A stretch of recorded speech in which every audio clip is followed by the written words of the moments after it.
Hello everyone, welcome to CMS Study. This is Murli Munnar Shukla. Today we will start linear equation in two variable. So let's go to the question. अगला question बोल रहा है कि दो अंकों वाली संख्या अंकों के योग का 4 गुना है। यदि संख्या में 18 जोड़ दिया जाए तो अंक उलट जाती है, तो संख्या क्या होगी? दो अंकों वाली संख्या है, उसके अंकों का जो योग है अपने अंकों के योग के 4 गुना है। माना दो अंकों की जो इकाई अंक है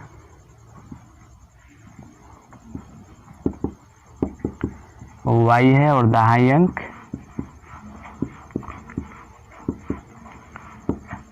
x है। तो संख्या बनेगी वो बनेगी 10 इंटू एक्स प्लस वाई, यानी 10x प्लस वाई, ये बनी संख्या।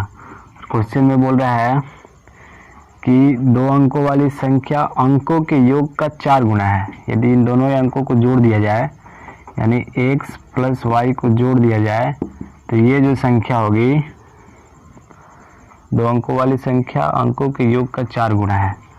ये वाली जो संख्या होगी 10x प्लस वाई, ये अपने अंकों के योग के 4 गुना के बराबर होगी।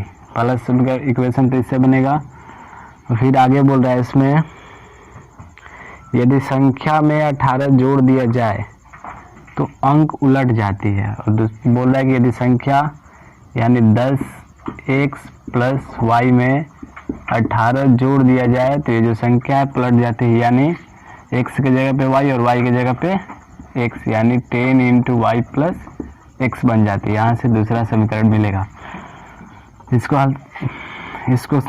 समीकरण को निकालते हैं तो 4 गुणे x 4x प्लस 4y बराबर 10x plus Y, 4x minus 10x plus 4y minus Y बराबर 0। 4x में से 10x गया, minus 6x plus 4y minus Y plus 3y बराबर 0, यानी 6x माइनस कॉमन लेंगे, 6x माइनस 3y बराबर 0। ये बन गया समीकरण नंबर 1। इसको हल करें तो 10x plus Y plus 18 minus 10y minus x बराबर 0। 10x में से x गया, 9x प्लस माइनस 10y और प्लस y माइनस 9y फिर प्लस 18 बराबर 0, यानी 9x minus 9y equal to minus 18। ये मेरा दूसरा समीकरण। दोनों समीकरण को एक साथ लिखेंगे। यहाँ पे 6x माइनस 3y बराबर 0 हुआ। अब इसको विलोपन विधि से हल करेंगे, ठीक। तो इसमें 3 से मल्टीप्लाई करेंगे और इसमें 1 से, तो ये हमारा समीकरण रहेगा 9x minus 9y equal to minus 18। और ये समीकरण बनेगा 18x माइनस 3 3 जा 9y इक्वल टू 0। माइनस करें, पहले इक्वेशन में से दूसरे इक्वेशन को माइनस करेंगे। 9x minus 18x minus 9x, ये बना प्लस, कट गया, ये बना minus, minus 18x minus 18 minus 0, यानी माइनस 18। माइनस माइनस कट गया, x बराबर है आपका 18/9, यानी 9 दूनी 18। x का मान है 2, x का मान इस समीकरण में रखिए तो 6 गुणे 2 माइनस 3y बराबर 0, 12 माइनस 3y बराबर 0, तो माइनस 3y बराबर माइनस 12, माइनस माइनस खत्म, y बराबर 12/3, यानी 3 चौके 12, y का मान आया 4। इकाई अंक हमारा आया 4 और दहाई अंक आया 2। तो जो संख्या बनेगी हमारी, वो संख्या बनेगी 10 गुणे 2 प्लस 4, यानी 10 दूनी 20 प्लस 4 24। ऑप्शन नंबर बी इसका सही होगा। चलिए अगला क्वेश्चन। अगला क्वेश्चन में बोल रहा है कि समीकरण निकाय a1x plus b1y plus c1 equal to 0, a2x plus b2y plus c2 equal to 0 का कोई भी हल प्राप्त नहीं होता यदि, कोई भी हल प्राप्त नहीं होता है कब, जब इस इक्वेशन के द्वारा जो रेखाएं बनती है वो समांतर होती है। यदि रेखाएं समांतर हो गई तो इसका कोई हल नहीं होगा। ठीक,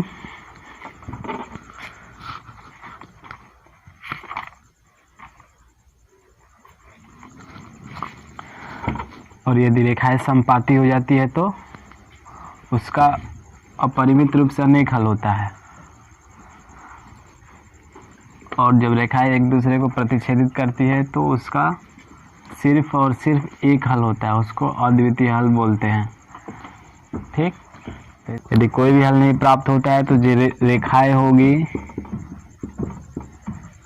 होंगी वो समांतर होंगी, और समांतर कब होती है, जब a1/a2 होता है b1/b2 के बराबर, लेकिन c1/c2 के बराबर नहीं होता है, तब जो रेखाएं होती हैं वो समांतर होती है और उसका एक भी हल प्राप्त नहीं होता है, यानी इसका कोई सॉल्यूशन नहीं मिलता है।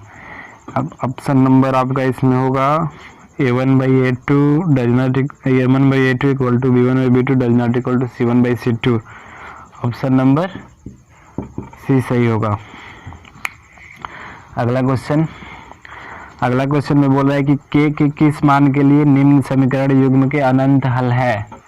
अनंत हल कब होता है, अनंत हल तब होता है जब कोई दो रेखाएं आपस में समपाती हो, और दो रेखाएं आपस में समपाती कब हो सकती है, जब a1 a2 b1 b2 c1 c2 ये तीनों आपस में बराबर हो तब रेखाएं समपाती होती है, और जब समपाती होती है तो उसका हल अनेक होता है, अनेक हल होता है। ठीक, तो इसमें पूछ रहा है कि के किस मान के लिए निम्न समीकरण युग्म के अनंत हल है। तो इक्वेशन दिया आपका 2x plus 3y equal to 5, 4x, दूसरा equation 4x plus ky equal to 10। इस कंडीशन पे चलना है हम लोगों को, तो 2/4 बराबर होगा 3/k। क्रॉस मल्टीप्लिकेशन करेंगे तो 2 इंटू के 2k इक्वल टू 3 इंटू 4, यानी k इक्वल टू 3 इंटू 4/2, 2 2 जा 4, k इक्वल टू 3 2 जा 6, k का मान 6 हो गया, यानी ऑप्शन नंबर डी आपका सही होगा। अगला क्वेश्चन बोल रहा है समीकरण निकाय 2x प्लस 3y बराबर 7 और 6x प्लस 5y बराबर 11 का किस प्रकार का हल संभव है। इसमें पूछ रहा है किस प्रकार का हल होगा, अद्वितीय होगा कि अपरिमित रूप से अनेक हल होगा कि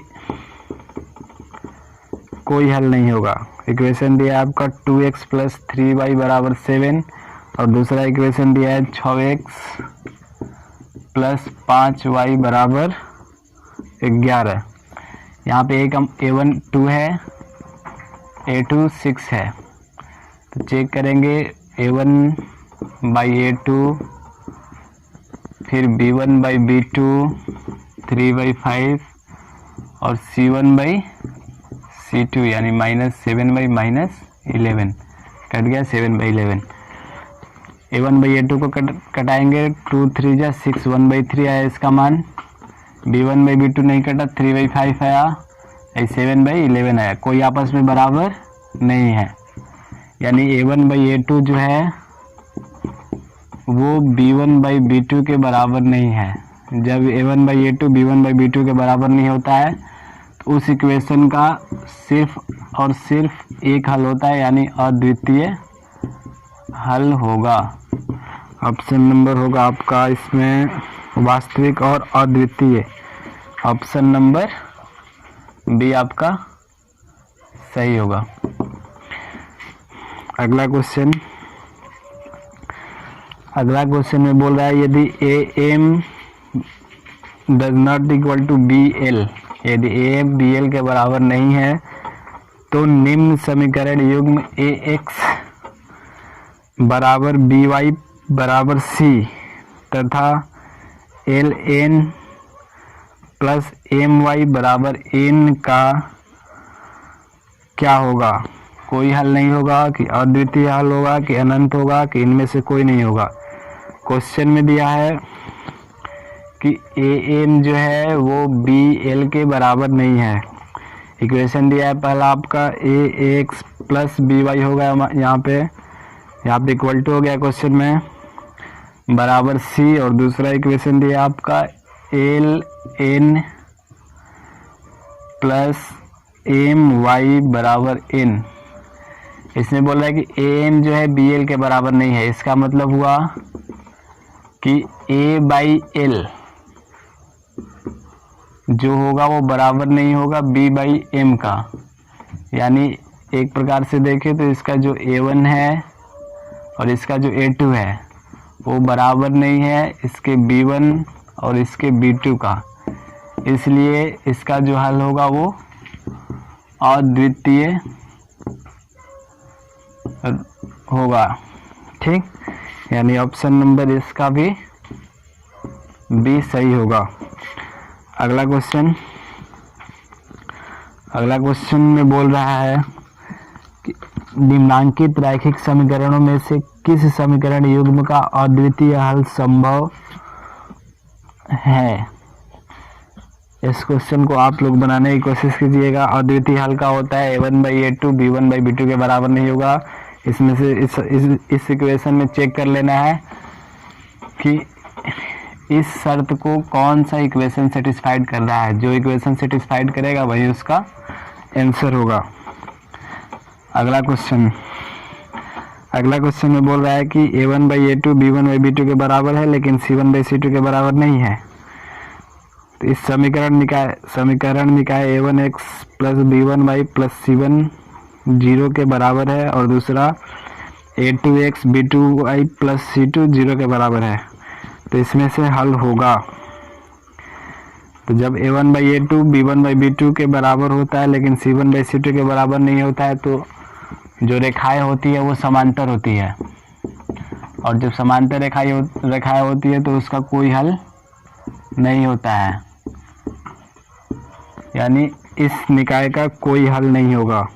ऑप्शन नंबर होगा आपका इसमें से कोई हल नहीं है, ऑप्शन नंबर ए। अगला क्वेश्चन में बोल रहा है कि युगपत समीकरण, दो समीकरण दिया है यहाँ पे 2x प्लस 3y बराबर 5 और 4x प्लस 6y बराबर 9 है। तो इसका क्या होगा। असंगत होगा ये कि इनका अद्वितीय हल होगा कि इनका अपरिमित रूप से अनेक हल होगा कि इनमें से कोई नहीं होगा। इक्वेशन दिया है 2x प्लस 3y बराबर 5 और दूसरा इक्वेशन दिया है आपका 4x प्लस 6y बराबर 9। a1/a2 कितना आ रहा है 2/4 कट गया यानी 1/2 आया। b1/b2 3/6 कट गया यानी 1/2 आया। और c1/c2 5/9 नहीं कटा, यानी इसका जो a1/a2 है वो b1/b2 के बराबर है लेकिन c1/c2 के बराबर नहीं है। तो जब a1/a2 b1/b2 आपस में बराबर हो लेकिन c1/c2 के बराबर ना हो तब इस कंडीशन में जो रेखाएं होती है वो समांतर होती है, इसलिए इसका कोई हल नहीं होगा। इस कंडीशन में जो रेखाएं होती है वो समांतर होती है, इसलिए इसका कोई हल नहीं होता है, नो सॉल्यूशन। ऑप्शन नंबर आपका इसमें से होगा ऑप्शन नंबर ए आपका सही होगा। अगला क्वेश्चन में बोल रहा है कि एक भिन्न के अंश तथा हर का योगफल 18 है। एक भिन्न दिया है जिसके अंश और हर का योगफल 18 है। यदि इसके हर में 2 जोड़ दे तो वह भिन्न 1/3 रह जाता है, तो भिन्न क्या होगा? भिन्न पूछ रहा है कि इसमें क्या होगा। क्वेश्चन में बोल रहा है कि एक भिन्न है, इसके अंश का हर का योगफल 18 दे रहा है। मान लिए कि जो भिन्न है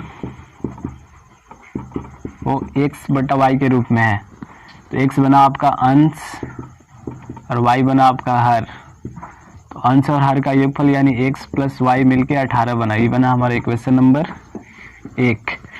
फिर आगे बोल रहा है कि यदि इसके हर में 2 जोड़ दे तो वह भिन्न 1/3 रह जाता है। यदि इस भिन्न के हर में 2 जोड़ दिया जाए तो जो भिन्न होता है वो 1/3 के रूप में हो जाता है। अब इसको क्रॉस मल्टीप्लिकेशन करेंगे तो 3 का मल्टीप्लिकेशन x के साथ और 1 का मल्टीप्लिकेशन y + 2 के साथ, तो y + 2 ही रहेगा।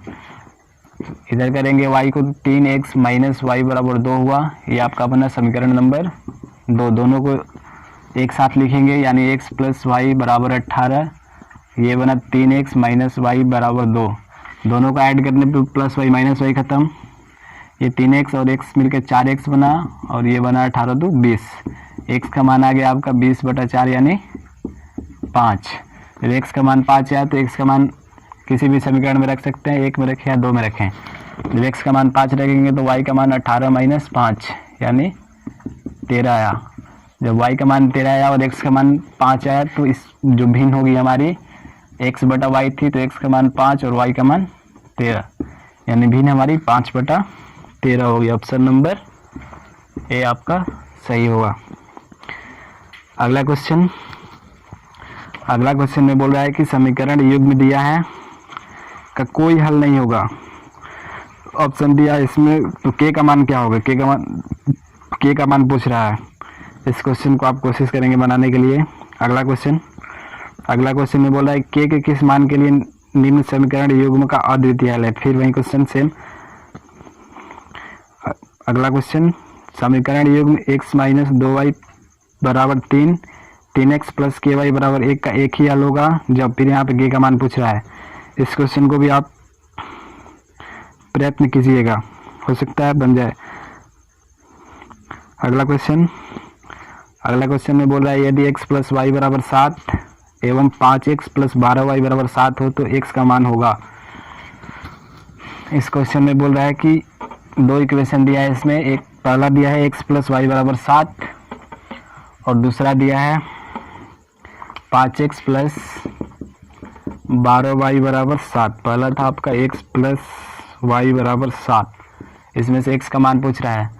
पहले वाले इक्वेशन में 5 से गुणा कर देंगे और दूसरे वाले इक्वेशन में 1 से। 5 से गुणा करेंगे तो 5x + 5y = 35 बना। 1 से गुणा करेंगे तो 5x + 12y = 7। घटाएंगे तो 5x से 5x खत्म हुआ, 5y में से 12y गया, -7y बचा और 35 में से 7 गया तो 28 बचा। y बराबर है आपका -28/7 यानी 7 × 4 = 28। y का मान है आपका -4। जब y का मान -4 आया तो किसी भी समीकरण में y का मान रख दो। तो किसी भी समीकरण में y का मान रख रहे हैं तो x + y = 7 था, तो y का मान आया था आपका -4। तो x बराबर होगा 7 + 4 यानी x बराबर 11। ऑप्शन नंबर आपका बी सही होगा। इस 2 चर वाले रैखिक समीकरण युग्म में जितने भी क्वेश्चन थे ऑब्जेक्टिव के फॉर्म में, जो इम्पोर्टेंट थे वो सब क्वेश्चन हम लोग कर लिए। अगले क्लास में द्विघात समीकरण के जितने महत्वपूर्ण क्वेश्चन होंगे उसको करेंगे।